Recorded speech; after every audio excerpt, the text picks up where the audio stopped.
So now what we want to do is we want to try this example, okay?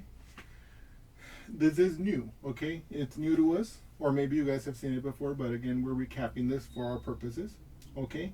So the first thing we're going to do is we're, of course, going to draw a number line, okay? By the way, I know that I'm using only like very simple numbers in these examples, but that's going to help us make the patterns that we're going to be talking about to make them easy to see and to understand. And then when we generalize, we'll be able to use them for more interesting problems. And that's of course where we're gonna be able to reap all the fruit of this work that we're doing. Okay, so don't think like, oh, I know what 2 plus 3 is. Don't think that. We're setting up a foundation that we're gonna generalize, and then we're gonna apply those general rules to interesting problems. We have our number line drawn. So how do we perform this addition? We first look at the sum from left to right as indicated in our rules, and we write a representation for the first number as we look at it from left to right. As we look at the sum from left to right, we write a representation of the first number, which in this case will be -3, with the tail starting at the 0, and of course, in this case -3, so going towards the -3. So it'll be like this, okay? It's negative, so the arrow is pointing to the left, and it is -3, so it's gone 3 humps to the left. 1, 2, 3, okay? So this arrow that I've just drawn represents -3, okay, which we can do like that. The second rule in performing the sum with our arrow representations is that we're going to write an arrow that represents 5, but in such a way that the tail is affixed to the point of the first of the arrow representing the first number, okay, like this.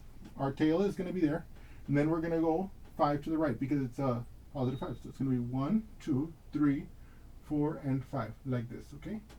Did I overshoot it? No, I did it perfectly. This arrow represents a 5, okay? And then from the rule, from the third rule, we know how to calculate the sum. We start by writing the tail of the sum from the tail of the first number, which of course will be at 0, and then with the point at the point of the second number, which in this case will be +2. Okay. So what you can see here, okay, is that this number, which is the sum, this arrow, which represents the sum, actually is represents the number 2. And so what this tells us is that -3 plus 5 equals 2. Okay. So now let's make those observations again that we made before. Here we observe number 1, the sum. Was it positive or negative? It's positive because it's going to the right. Which of the arrows is positive? Is it the arrow for the, not positive. Which of the arrows is longer? The one that represents the -3 or the one that represents the +5? The arrow that's longer is the one that represents the +5. Is there some link between the arrow representing the positive number being longer and the sum being positive also? Right? And also, let's look at this carefully.